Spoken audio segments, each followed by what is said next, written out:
Bueno, de lo más importante de Cortex decimos que son los modos de operación. Cortex fue creado como un microcontrolador orientado a trabajar con sistemas operativos. Es el primer microcontrolador que permitió trabajar con varios niveles de privilegio para fundamentalmente separar el modo de trabajo de las tareas del modo de trabajo del sistema operativo. No hay, eh, no hay ninguna opción con los microcontroladores anteriores de que se pudiera trabajar prolijamente con un sistema operativo. Recién desde el año 2008 se comenzaron a popularizar sistemas operativos que nosotros los vamos a llamar sistemas operativos en tiempo real, pero en la práctica deberían llamarse sistemas operativos multitarea. ¿Por qué hacemos esa distinción? Porque el trabajo en tiempo real, como cuando habíamos visto determinismo, el manejo en tiempo real implica que tenemos una separación eh, importante en el diseño incorporando el tiempo. Cuando nosotros hablamos de un sistema operativo tradicional, no nos preocupa el tiempo, mejor dicho, no tenemos en cuenta el tiempo como herramienta de cálculo. Mientras que cuando uno trabaja con un sistema en tiempo real, tiene un entorno de tiempos a resolver, y ponemos siempre el ejemplo del airbag del automóvil, en el cual tiene que responder en 50 milisegundos más o menos 5 milisegundos. Entonces el tiempo tiene que ser eh, parte del proyecto y no tiene que ser un resultado simplemente al final. El procesador tiene dos modos de trabajo, handler y thread. Handler es típico de cuando trabaja en excepciones, vamos a ver enseguida qué significa excepciones, y cuando se deja el modo de excepción, de interrupción, se vuelve al modo thread. Dentro del modo thread, thread significa hilo, handler significa manejador. En este caso, manejador está orientado a la operación dentro de las excepciones. El modo thread es el modo entonces del hilo del usuario, pero dentro del modo thread tenemos también dos opciones, que es modo no privilegiado y modo privilegiado. En el modo no privilegiado, que es normalmente como corren todas las tareas, es el modo en el cual hay un montón de registros a los cuales no se puede acceder para reprogramar cosas importantes, como por ejemplo el timer del sistema o el controlador de interrupciones o la parte de control del procesador. Es decir, una tarea no se puede mandar demasiadas macanas. Mientras que en el modo privilegiado, el software tiene acceso a todos los recursos y a todas las instrucciones del mismo modo que lo tiene en el modo handler. Entonces, la idea de distintos modos de trabajo es un modo privilegiado para el sistema operativo y un modo no privilegiado para el código de aplicación, es decir, para las tareas que nosotros vamos a realizar. Entonces, se arranca el sistema operativo trabaja en modo privilegiado y cuando termina, le devuelve ejecución a las tareas. El sistema operativo va a actuar, como lo vamos a ver en las próximas clases, el sistema operativo va a actuar como un gran multiplexor en el cual va repartiendo entre las distintas tareas el tiempo de ejecución. Recordemos nosotros que es un procesador, el que nosotros vamos a utilizar en clase, es un procesador que tiene un solo núcleo, un solo microcontrolador. Por lo tanto, puede realizar una sola tarea por vez. Y por lo tanto, cuando yo quiero ejecutar más de una tarea, como por ejemplo barrido de teclado, actualización de display, etcétera, voy a voy a trabajar multiplexando el tiempo de ejecución de la misma manera de lo que sucede en un display de 7 segmentos multiplexado en el cual se van encendiendo de a uno los dígitos, y a nosotros, por persistencia del ojo, nos da la impresión de que estuvieran todos encendidos. Entonces, si tengo 5 displays y yo quiero efectuar 30 barridos del display por segundo, cada display, cada dígito va a estar encendido un 150avo, es decir, un quinto de un 30avo de segundo para el barrido. Aquí es algo similar. Acá nosotros vamos a ejecutar de una sola tarea por vez, pero si las conmutamos a suficiente velocidad, nos va a dar la impresión de que están todas las tareas ejecutándose simultáneamente. Con esta operación, con esta forma de trabajo, lo que vamos a lograr es eh, simplificar el diseño, porque en lugar de tener un solo y largo programa, vamos a tener un conjunto de programas satisfaciendo lo que habíamos visto en el primer capítulo, de lo que era el KISS, Keep It Short and Simple, y fácilmente voy a derivar mi proyecto en una tarea que sea barrido de teclado, otra tarea que sea actualización de display, otra tarea que sea lectura de puerto serie y así sucesivamente. Entonces, en forma automática, voy a desglosar mi proyecto en un conjunto de tareas pequeñas y fácilmente manejables. El sistema operativo, entonces, va a estar en un nivel superior y las tareas, es decir, lo que acá llamamos el application code en esta imagen, no puede interactuar con el sistema operativo, en el sentido que no lo puede dañar. ¿Por qué? Porque el sistema operativo va a estar protegido. ¿Alguna pregunta hasta aquí? Lo de multiplexar las tareas sería a la hora de programar, ¿no? Vos al hacer varias máquinas de estado, o sea, va resolviendo un paso en cada una y las resuelve, o sea, va cambiando qué máquina de estado va resolviendo. Sí, sí, pero no. Es decir, está bien, puede ser ese caso, pero también puede ser que no tenga una máquina de estados, salvo la máquina de estados del sistema operativo. Si la máquina de estados del sistema operativo dice, por ejemplo, que cada milisegundo, como máximo, conmuto de tarea.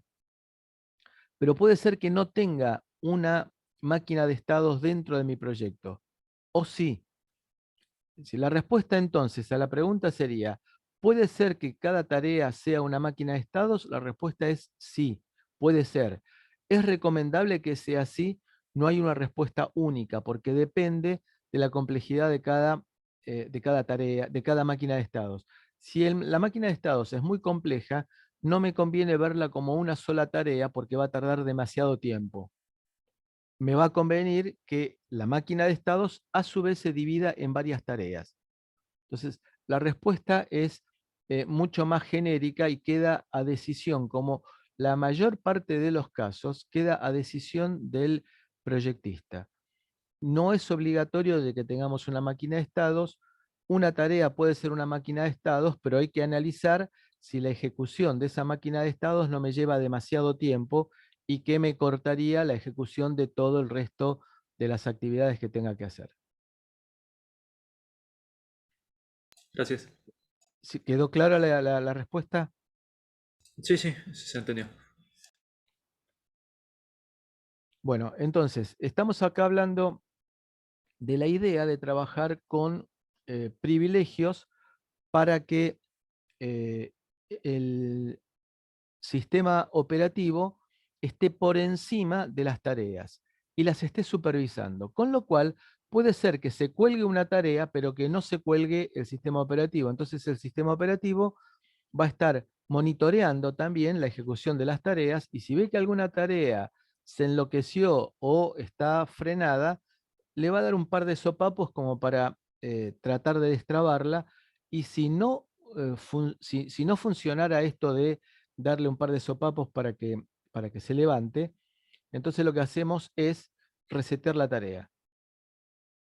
Entonces, el sistema operativo, tal cual como lo vemos nosotros en nuestras computadoras, tiene una función primordial, distribuir la tarea. Nosotros, por ejemplo, tenemos una PC en la cual vemos que se está navegando al mismo tiempo que estoy imprimiendo y al mismo tiempo que estoy escuchando música. Lo que está haciendo entonces ahí el sistema operativo, Windows, Linux, Mac, OS X, es estar conmutando entre las tareas. Y a mí me da la impresión de que estoy navegando al mismo tiempo que estoy imprimiendo y al mismo tiempo que estoy escuchando música. Cuando en realidad pueden ser, en el caso de una PC que la esté ejecutando distintos núcleos del procesador, o bien que la esté ejecutando un mismo núcleo, pero que se están alternando las tareas de acuerdo con los criterios, con el algoritmo que tiene el sistema operativo. Fíjense, estamos introduciendo acá un poco, ya nos estamos adelantando y estamos hablando de qué es lo que puede hacer el sistema operativo. El sistema operativo va a tener un algoritmo, es decir, una forma de decidir a quién le toca ser ejecutado a continuación. ¿A quién le toca ser ejecutado a continuación? Eso es definitorio del sistema operativo. El procesador tiene 16 registros, denominados desde R0 hasta R15, que es el contador de programa. Y acá vemos el R13 que está desdoblado. Tenemos el R13 que dice MSP. MSP significa Main Stack Pointer, puntero a la pila principal. Y acá tenemos un segundo que dice PSP, Process Stack Pointer, que vendría a ser el puntero a la pila de las tareas. Bien, aclaremos lo siguiente. Vamos a ver que uno puede llegar a programar una zona de memoria que esté accesible para cada tarea. Esto quiere significar que le voy a decir tarea barrido de teclado. Tu zona de trabajo es de tal posición de memoria hasta tal posición de memoria. Si por alguna razón se quiere acceder a fuera de esa zona de memoria, se va a producir un error. Ese error va a ser un error como aparecía en las primeras versiones del sistema operativo, aparecía un error de gerenciamiento de memoria. Bueno, aquí también se llamará error de gerenciamiento de memoria. Luego, al fijarle zonas de actuación a cada tarea, estoy protegiendo al resto del mundo de cualquier disparate que pueda hacer una tarea. Entonces, estoy abriendo una ventana para cada tarea, con lo cual estoy protegiendo todo el resto de la memoria de cualquier, de cualquier locura que empiece a hacer esa tarea. Cuando conmuto de tarea, estoy conmutando de ventana a la cual voy a poder llegar a acceder. Acá con esto, lo que estamos viendo es que el sistema operativo va a tener un puntero a la pila, va a tener una pila, va a tener una zona de memoria disponible propia intransferible, es decir, que yo no se la puedo asignar a otra tarea. Digamos que es una herramienta de protección del sistema operativo para que una tarea no lo dañe. Mientras que vamos a tener que las distintas tareas van a tener su propia pila, su propia zona, en la cual tendrán también las variables. ¿Ustedes recuerdan la diferencia entre variable local y variable global en C? Sí, la local se puede acceder solamente desde la función que la contiene y la global puede ser accedida por cualquier función. Exactamente. Entonces, fíjense que ese concepto de variable local es perfectamente aplicable a cada tarea. La tarea va a trabajar con variables locales que van a estar en su pila. Por lo tanto, cuando yo conmuto de tarea, estoy automáticamente guardando, salvando, protegiendo a las variables locales de cada tarea. Con lo cual, esta idea con la cual diseñaron el Cortex es perfecta para sistemas operativos. Entonces, en cada modo tenemos un conjunto de registros accesibles.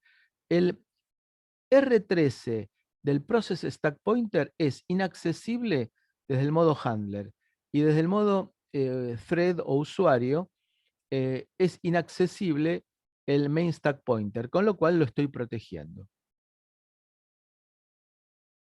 Los modos de trabajo privilegiados son el modo handle y el modo thread. Mientras que el modo sin privilegios solamente corre el modo thread, el modo usuario. Así que el modo usuario puede tener privilegios o no tener privilegios.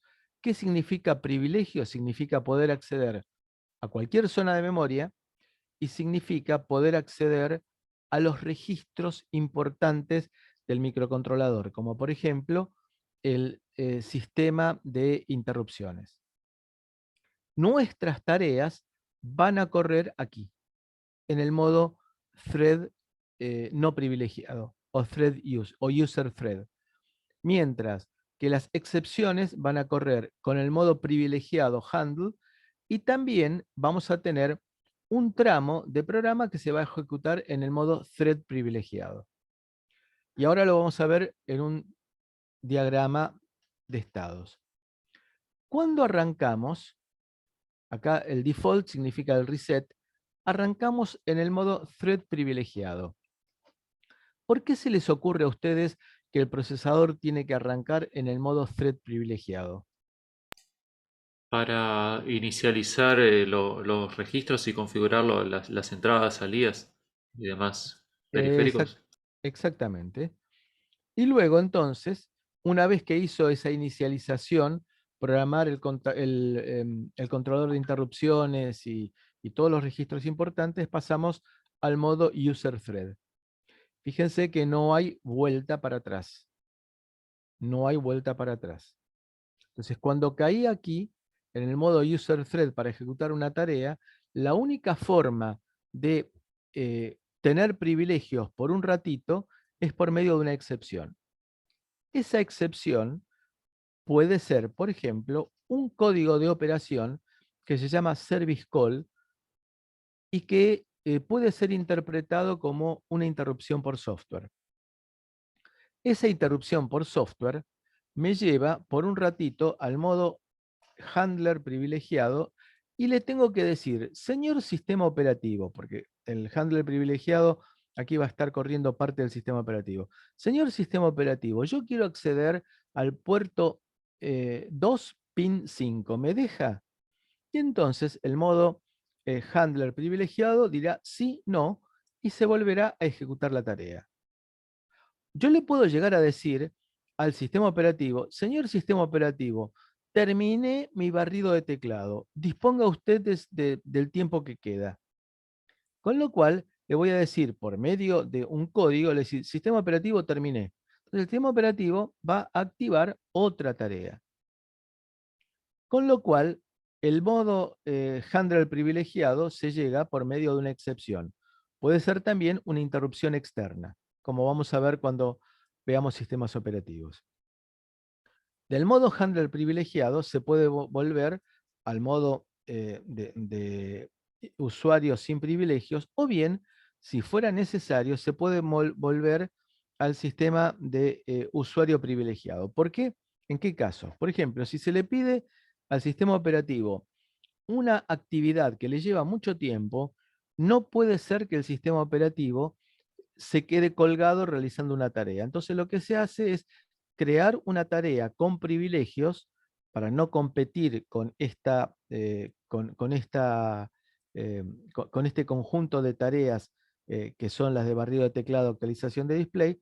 Entonces el sistema operativo crea una tarea en la cual se termina lo que había empezado en el modo handler. Esto se hace de vuelta con la idea de no absorber la totalidad del tiempo de ejecución. Aquí lo vemos en un diagrama temporal, lo que era el diagrama de estados. Arrancamos en el modo thread privilegiado ejecutando el código de inicialización. Luego pasamos al modo usuario y luego pasamos, si fuera necesario, cuando por medio de una excepción, se pide al sistema operativo que realice una actividad y se vuelve al modo usuario sin privilegios, o bien se puede volver al modo usuario privilegiado. ¿Alguna pregunta?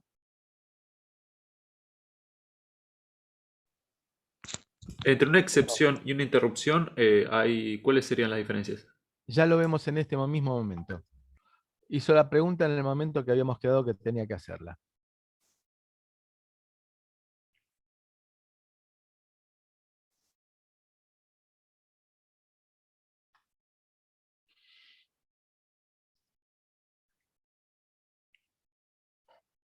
Vamos a hablar ahora de excepciones e interrupciones.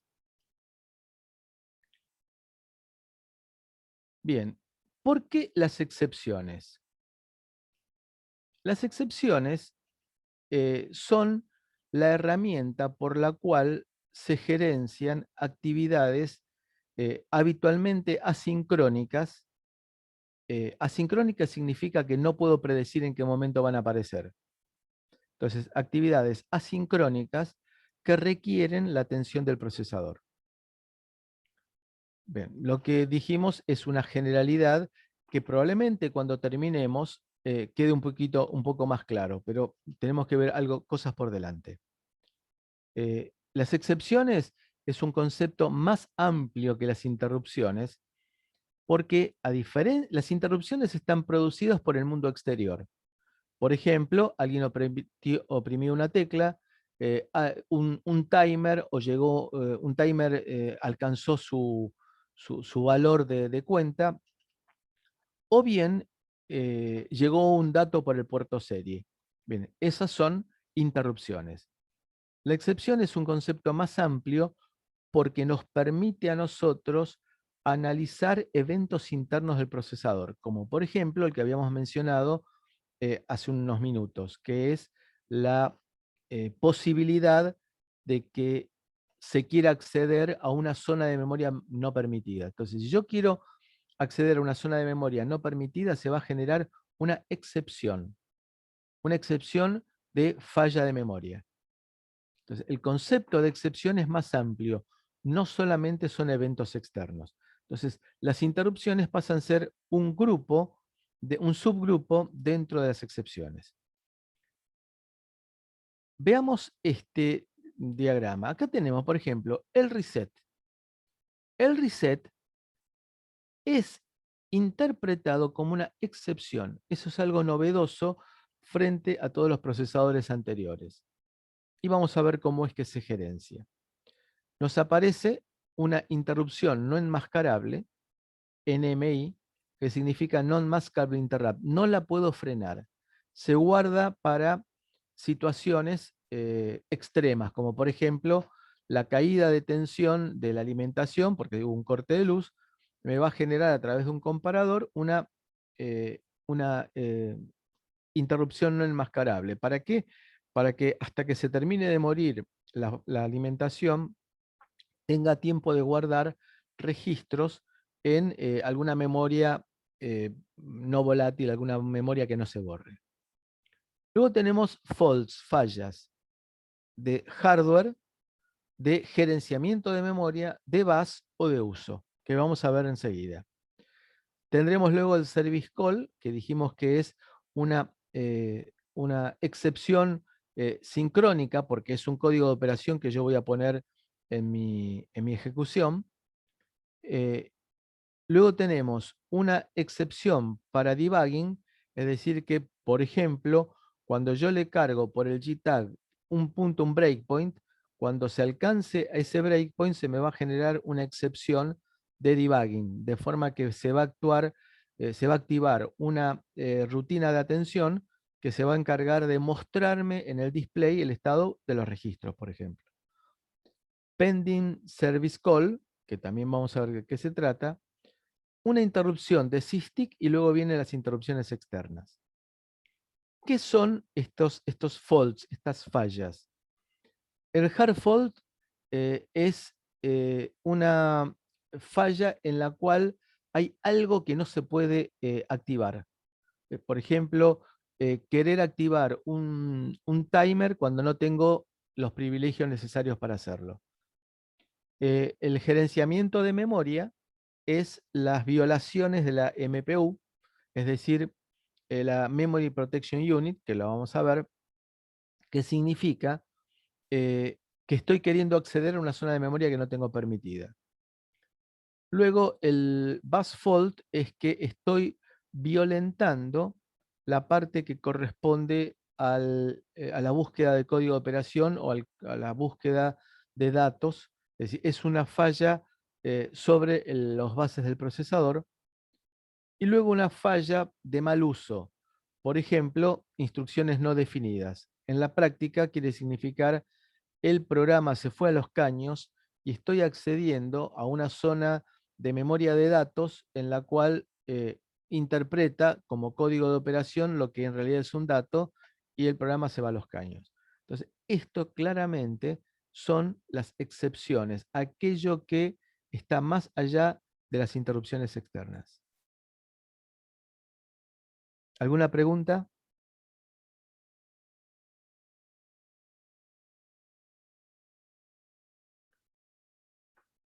Aquí vemos el mapa de las excepciones, con algunas particularidades. En primer lugar, nos aparecen números, excepciones número. Simplemente es un orden que se le da a las excepciones. No es un orden antojadizo. Vamos a ver. La excepción 0 dice not available, no disponible. Vamos a entender luego por qué dice not available. La excepción tipo 1 es el reset. La excepción tipo 2 es la interrupción no enmascarable. La interrupción 3, la excepción 3, tipo 3, es falla de hardware. Y luego, a partir de la 4, vienen en el mismo orden las que vimos recién: Memory Management, Bus Fault, Usage Fault. Fíjense que acá dice que la prioridad a partir de la 4 es programable. Es decir, ¿qué significa prioridad? Significa definir quién puede interrumpir a quién. O Es sea, ¿cuál se decir, resuelve primero? más que, por un lado primero, y por otro lado también, cuáles son las que pueden interrumpir a otra. Supónganse, yo estoy ejecutando una interrupción de timer y me aparece un pedido de interrupción de, por ejemplo, puerto serie. Y ahí depende del programador qué prioridad le haya asignado a cada una de ellas. Una interrupción de mayor prioridad puede cortar la ejecución de una rutina de atención de una excepción de menor prioridad. Es decir, por ejemplo, que si yo programé que la interrupción de puerto serie tiene mayor prioridad que la interrupción de timer, se va a cortar la interrupción de timer y se va a pasar a ejecutar la interrupción de puerto serie. ¿Por qué? Y porque digo, si no atiendo el puerto serie y leo el byte que me llegó, me va a llegar otro byte y lo va a sobreescribir. Entonces le di mayor prioridad. Al revés ahora, se está ejecutando Al terminar, se volvería a la interrupción del timer y se resolvería lo del timer también, ¿no? O sea, solamente se deja en espera hasta que se termine lo del puerto Claro, serie. exactamente, exactamente. Se guarda, eso lo vamos a ver, aparece después en el resto de este capítulo. ¿Qué es lo que se hace? Es decir, lo que se hace, y eso es responsabilidad del controlador de interrupciones, por eso es tan importante preservar al controlador de interrupciones para evitar de que se mande alguna macanaza la tarea. Entonces, el controlador de interrupciones es el que guarda el estado anterior de las interrupciones y cuando se termina, se pasa a ejecutar la interrupción que estaba pendiente, si no me apareció ninguna otra en el intervalo, por supuesto. Decimos nosotros entonces que a partir de la excepción tipo 4, puedo programar la prioridad de las interrupciones y de las excepciones. Ahora bien, por definición, por diseño, porque se le ocurrió al fabricante, a menor número, mayor prioridad. Con lo cual, la mayor prioridad programable es 0. Entonces, si yo le doy prioridad 0, significa máxima prioridad. Ahora bien, con ese criterio, a las excepciones reset, NMI y hard fault se le da prioridad negativa. ¿Por qué? Porque nosotros decimos, cuanto menor número, mayor prioridad. Entonces, la excepción que siempre tiene que ser atendida es la de reset. Entonces, si yo apreté el botoncito de reset, se genera una excepción cuya prioridad es -3. -3 es el menor número posible que se puede asignar dentro de la arquitectura Cortex. Con lo cual, cualquier cosa que se estuviera ejecutando, cuando aparece un reset, se deja de ejecutar y se pasa a atender la rutina de atención del reset. A partir de, eh, la interrupción de la excepción 16, es decir, 1,0 en hexadecimal, aparecen las interrupciones de hardware. Ahí me aparecerán el timer, la comunicación serie, USB, etcétera, etcétera, etcétera. ¿Alguna pregunta?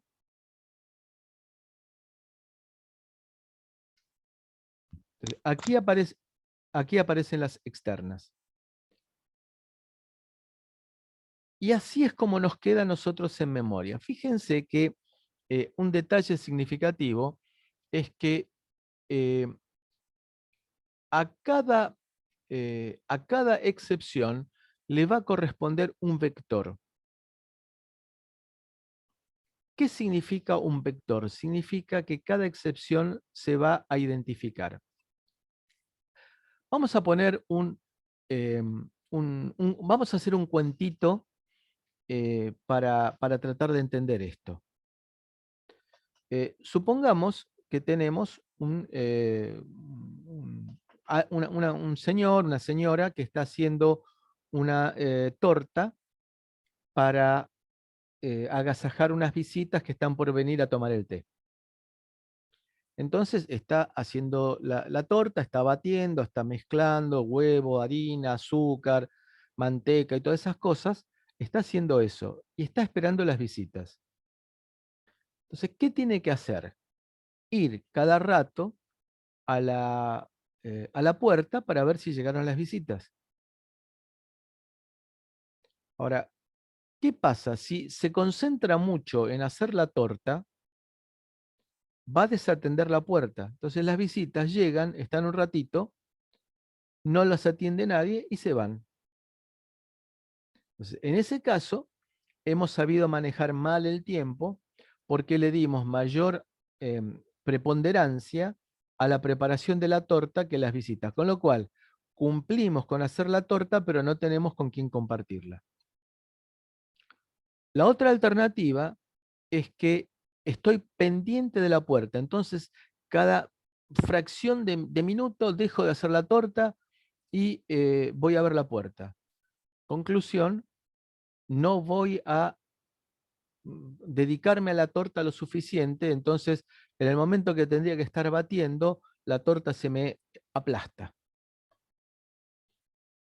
¿Cuál es la solución a este dilema de tener que hacer dos actividades y tener que repartir mi tiempo entre esas dos actividades?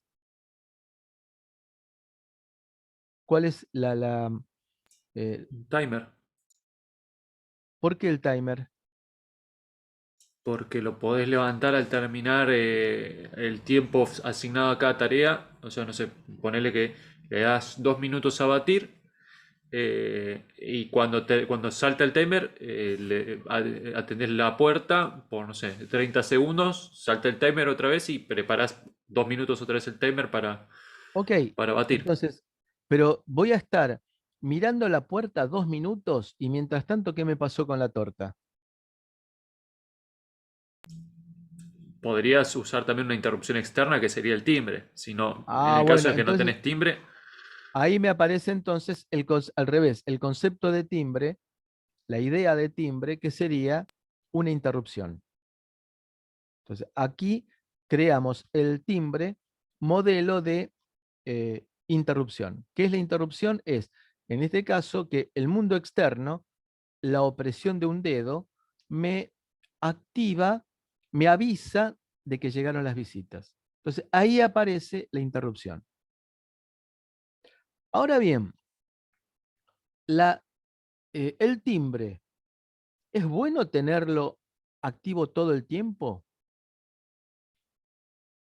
Y la pregunta es, y no, la verdad que no, porque no me gusta a mí que me toque, algún bromista me toque el timbre a las 3 de la mañana, o también que en el barrio que vienen periódicamente a venderme broches, bolsitas de residuos, manteles, bueno, todo ese tipo de cosas.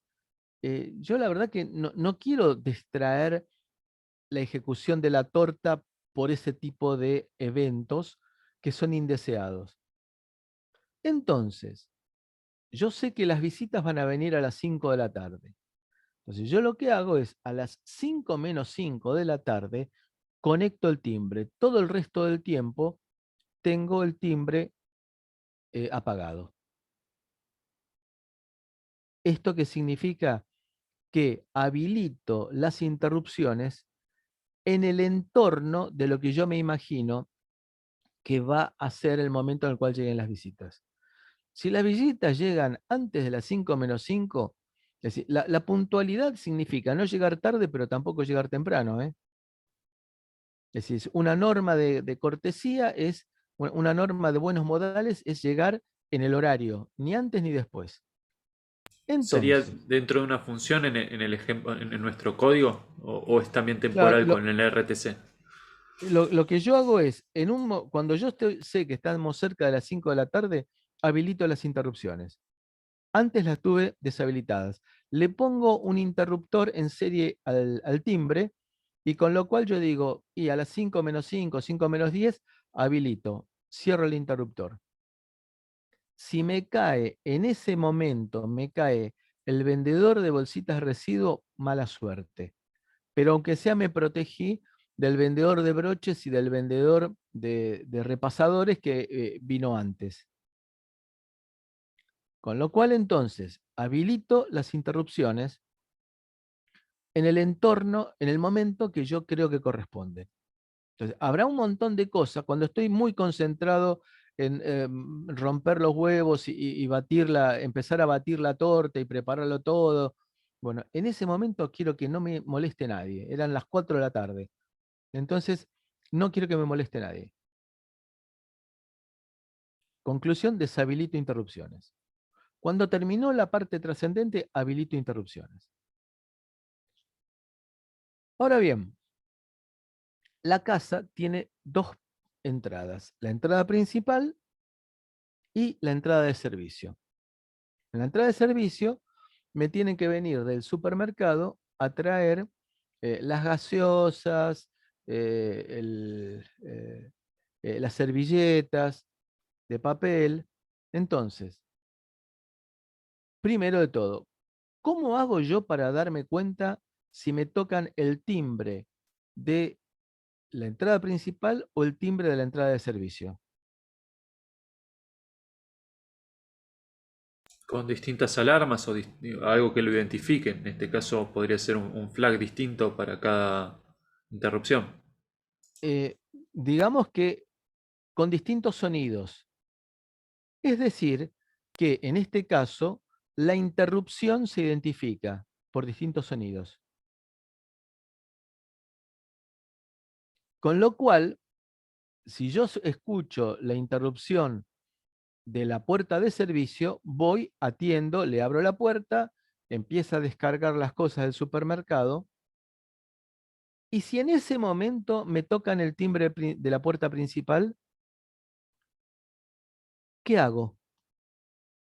¿Qué tiene mayor prioridad para mí? ¿La puerta de servicio o la puerta principal? La principal. Entonces, prolijamente le digo al, al empleado del supermercado, le digo, enseguida vuelvo. Prolijamente significa, dejo de atender recordando qué es lo que tengo que hacer posteriormente, como por ejemplo pagarle, eh, dejo de atender a la puerta de servicio y paso a atender a la puerta principal. ¿Por qué? Porque yo programé que tiene mayor prioridad la puerta principal que la puerta de servicio. Hagamos al revés ahora. Estoy, eh, estoy batiendo la torta, estoy preparando la torta, me suena el timbre de la puerta de servicio. Perdón, de la puerta principal, de la puerta principal. ¿Qué hago? Y atiendan esto que es importante. Marco en la receta cuál es la próxima actividad que tengo que hacer. Por ejemplo, colocar el azúcar. Entonces, yo marco con un resaltador, digo, lo próximo que tengo que hacer es incorporar el azúcar a la mezcla. Voy, veo que son las visitas, las hago entrar y a ver, ¿qué es lo que correspondería hacer? ¿Quedarme charlando con las visitas? ¿O decirles, qué tal, cómo están ustedes? Mucho gusto de que hayan venido, tomen asiento, enseguida estoy con ustedes. ¿Cuál de las dos opciones les parece a ustedes que corresponde La hacer? segunda para que la La torta no se arruine. segunda. Sí. Bueno, entonces el, el conocimiento, la experiencia que tenemos que sacar de esto es que las rutinas de atención de las excepciones deben ser lo más breves posible. Es decir, hacerlos entrar, ser cortés, decirle enseguida estoy con ustedes y terminar con lo que estaba haciendo, que era, llamémoslo así, el programa principal, que era ¿qué? La torta. No bloqueantes, ¿no? A veces le llaman como que enseguida vuelve a la ejecución. No bloqueante significa que no se queda colgado en un loop. Por ejemplo, bloqueante sería, yo tengo que imprimir un texto. eh, Pregunto, ¿tiene papel la impresora? Si tiene papel, imprimo. Ahora, si no tiene papel, me quedo preguntando, ¿tiene papel la impresora? No tiene. ¿Tiene papel la impresora? No tiene. ¿Tiene papel la impresora? No tiene. Bueno, eso es una tarea bloqueante. Una tarea, llevándolo ahora a no bloqueantes, ¿tiene papel la impresora? Sí, imprimo. ¿Tiene papel la impresora? No. Seteo el flag de acordarme después de tratar de imprimir de nuevo.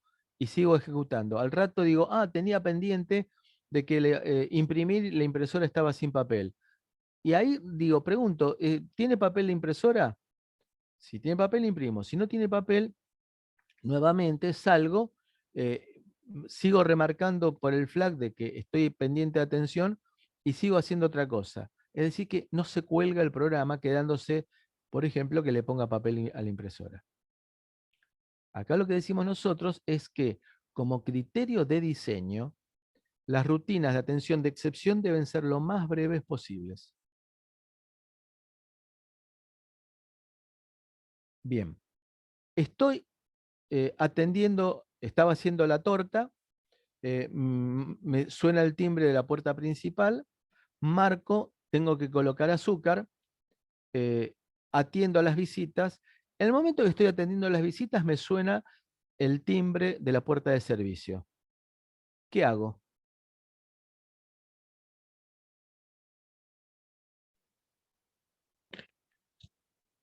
Hago pasar las visitas y les digo que se acomoden y después atiendo la puerta de servicio. Pero la puerta de servicio la dejé colgada. ¿Por qué? Porque no, el empleado del supermercado no se va a ir. Y de vuelta, ahí fijé prioridades. La mayor prioridad la tiene la puerta principal. La puerta de servicio la dejé colgada esperando a que se libere la actividad de la puerta principal. Con lo cual, entonces estoy marcando prioridades. Y luego, entonces, cuando resolví el tema, hice pasar a las visitas y atendí a la puerta de servicio, vuelvo y me fijo que la marquita que había quedado era agregar el azúcar. ¿Cómo se traduce eso de marcar cuál es la próxima actividad a realizar? En nuestro caso, a través del contador de programa. Entonces, cuando me aparece un pedido de excepción, guardaré en la pila el valor del contador de programa. El contador de programa, recuerden ustedes que está apuntando a la próxima instrucción a ser ejecutada. Con lo cual, entonces, prolijamente, marco en mi programa, guardo la próxima instrucción a ser ejecutada, que es el valor del contador de programa. Entonces, ¿quedó claro la analogía de la torta, las visitas, la puerta de servicio con nuestro caso? Conclusiones importantes. Las excepciones son vectorizadas, tienen timbres distintos. Y eso se traduce aquí lo que estamos viendo nosotros. Esta es una tabla que aparece en la memoria del procesador a partir de la posición de memoria 0. ¿Qué es lo que vemos? Aquí nos aparece Initial SP. Es decir, ¿qué significa DCD? Define Constant Double Word. Es decir, acá tenemos una palabra con la dirección, en este caso, del reset handler, es decir, la rutina de atención del reset. Cada DCD corresponde a 4 bytes. Entonces, aquí nos aparecerá lo que dice Initial Stack Pointer, es decir, que automáticamente el compilador y el linker me van a escribir en la posición de memoria 0 a 3, me van a escribir el valor inicial del puntero a la pila, del main stack pointer. ¿Qué era DSD? DCD significa reservar, dicho en fácil, reservar 4 bytes. ¿Para qué? Para colocar el puntero a la pila inicial, la dirección de la rutina de atención de reset. Handler significa manejador.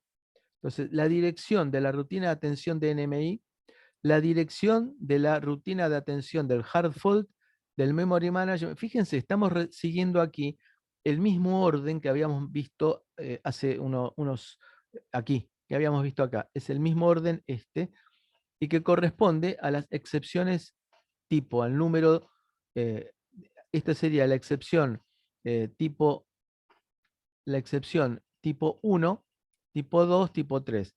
Y acá nos aparece la excepción tipo 1, tipo 2, tipo 3 y así sucesivamente.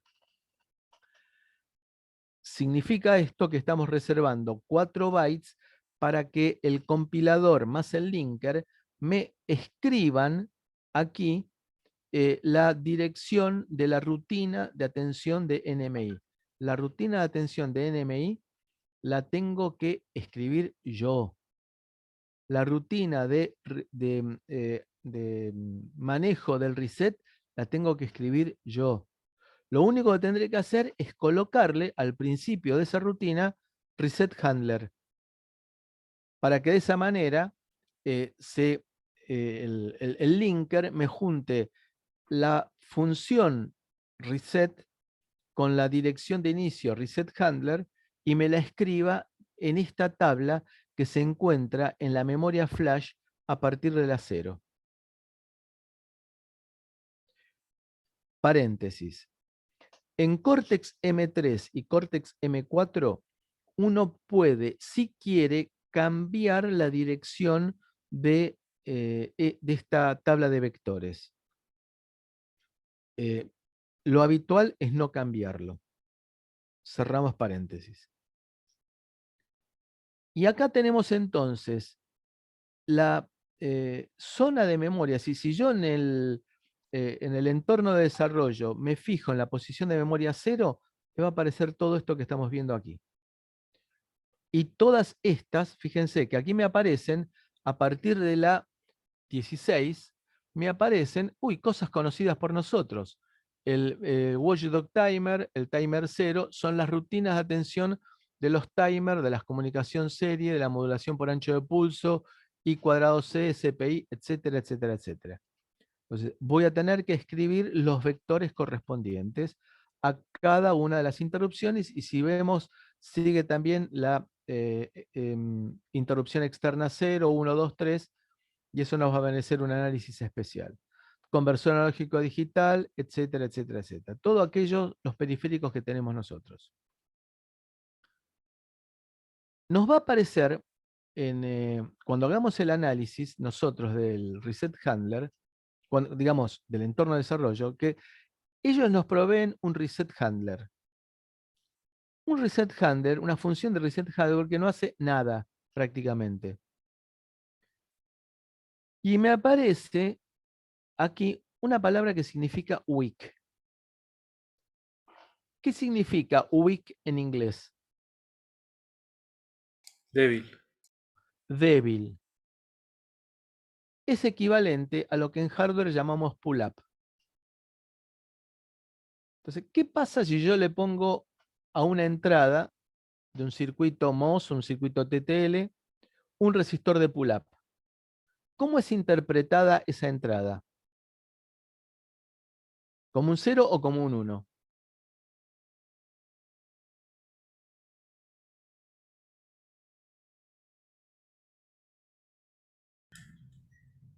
Con el 1 estás interrumpiendo. O sea, Yo normalmente está. no estoy hablando de interrupción. Ah, Estoy hablando en general de una compuerta TTL o una compuerta MOS. supongo que con el 1 activas, eso se toma No, con el pull-up se toma como 1 la entrada. Es interpretada como un 1. El resistor de pull-up lo elijo justamente para garantizar eso, que sea interpretado como un 1. Entonces, ¿qué significado? Pero, ¿qué pasa si yo en esa entrada con pull-up le pongo un 0? ¿Qué prevalece, el 1 del pull-up o el 0 que estoy colocando en la entrada? El 0. El 0. Acá es lo mismo. Por más que don José Keil o don José Cube me diga, tengo este reset handler, si yo escribo una rutina mía que se llame reset handler, exactamente igual que esta, le da bola a mi rutina. Y esto actúa como si fuera un pull-up. Bueno, lo descarto. Y acá nos aparecen en el assembler que está generado algunos conceptos importantes. Proc es de procedure, procedimiento. Esto equivaldría a, en C, abrir las llaves. Y acá dice end P, end procedure, equivaldría a cerrar las llaves. Entonces, todo lo que está encapsulado entre proc y end proc está considerado como que sea la rutina llamada reset handler. Export. Reset handler. Export significa exportar, dejar disponible para que el mundo exterior lo conozca, lo interprete. Reset handler. Import system init significa el mundo exterior me da un valor que se llama system init. Import main, programa principal. Aquí lo que hace entonces es, ¿se acuerdan el símbolo igual que era una directiva, una pseudo instrucción que se le daba al compilador? Bueno, en este caso lo que hacemos es cargar R0 con la dirección de system init, que sería la parte de inicialización de periféricos, de punteros, etc. Y branch and link with exchange significa saltar a la dirección que contiene R0, que es que system init, es decir, que ejecuta la rutina de atención de system init. Se inicializó todo. Bueno, cuando vuelve, cargo main y paso a ejecutar el main, digamos, el programa principal. Entonces, esto es lo que hace la rutina de reset. Y análogamente para todas las demás funciones que se encargan de atender a las excepciones. Acá fíjense, B significa branch, saltar. ¿Saltar a dónde? Punto. ¿Qué significa punto? a sí mismo. Es decir, que esto sería un loop perpetuo que se quedaría colgado acá. ¿Qué significa? Que si yo no programé una rutina de atención del NMI y me aparece un NMI, significa algo no pensado, con lo cual el sistema se cuelga. Y está bien. Antes de hacer cualquier pavada es preferible que se cuelgue.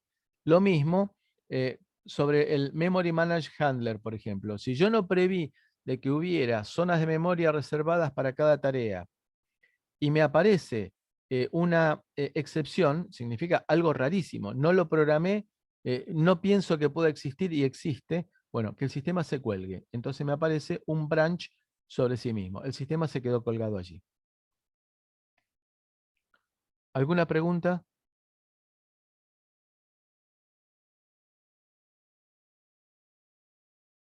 Esto de branch unlink entonces sucede cuando el programa llega a una interrupción que no fue configurada. No, branch and link es salte y link, guarde la dirección de retorno. Eso lo vamos a ver cuando veamos el repertorio de instrucciones. En la próxima, en la clase próxima, que lo vamos a ver. Ok. Significa branch and link. Como es arquitectura Cortex, no está previsto llamado a subrutina. ¿Por qué? Porque dijimos Cortex, pocas instrucciones. Entonces, lo que hacemos es, en lugar de crear una instrucción que se llama llamado subrutina, creamos eh, una instrucción que sea una variante del branch, del salto, que es branch and link. Guardar la dirección de retorno. Lo mismo que haría una subrutina, pero una variación de una instrucción ya existente. No creamos una nueva instrucción.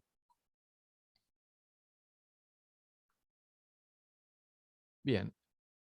Entonces, el controlador de interrupciones es fundamental para todo el manejo, para las interrupciones vectorizadas y anidadas, que se encarga de manejar las prioridades y todas las condiciones de que uno puede interrumpir a otro y otro no al otro, y así sucesivamente. Y es variable porque lo puedo modificar en tiempo de ejecución, que permite entonces el cambio dinámico de las prioridades de interrupción. Reduce el tiempo de latencia, es decir, el tiempo de respuesta. Puedo manejar las interrupciones en forma individual en cuanto a la habilitación, es decir, puedo habilitar todas las interrupciones o puedo habilitar la interrupción de la puerta principal sí y la de la puerta de servicio no. Es decir, individualmente puedo decir cuáles quiero y cuáles no quiero. Y también aparece vinculado con el controlador de interrupciones el SysTick, que es un timer pensado para trabajar con sistemas operativos. Es un timer de 24 bits, no de 32, de 24 bits. Es muy poderoso, pero frente a los otros timers es de segundo nivel. Y está pensado para que, por ejemplo, cada milisegundo, si una tarea se quiere extender demasiado, entonces, ¿qué es lo que hacemos? Le decimos, cada milisegundo tiene que cortar la ejecución y pasar a ejecutarse otra. Eso lo hace el SysTick. Se programa, por ejemplo, en un milisegundo y cada milisegundo se va conmutando de tarea en ejecución. ¿Alguna pregunta? ¿El SysTick tiene una escala temporal más pequeña que un milisegundo? ¿Va a la misma frecuencia del procesador o qué frecuencia de conteo tiene? El SysTick usa el clock del procesador. Por ejemplo, veamos, 2 a la 24, ¿cuánto es? 2 a la 20 es 1.000.000. 2 a la 24 será entonces 2 a la cuarta por 1.000.000, 16 millones. Si yo tengo un procesador que está corriendo, redondeemos, no hablemos de 84 MHz, que es una cifra difícil. Imaginemos 100 MHz. Cada clock es cada 10 nanosegundos. Entonces yo voy a tener 10 nanosegundos, que sería 10 a la menos 8 segundos, multiplicado por 16 por 10 a la sexta. Es decir que llego perfectamente al milisegundo. Es decir, sería 10 a la menos 8, 10 a la menos 8 segundos cada ciclo de reloj, multiplicado por 16 por 10. Puedes alcanzar hasta 16 milisegundos como máximo con el SysTick. Claro, Esa es la- exactamente, exactamente. Exactamente. ¿Preguntas? Bien, entonces, visto esto, nos queda la idea del service call.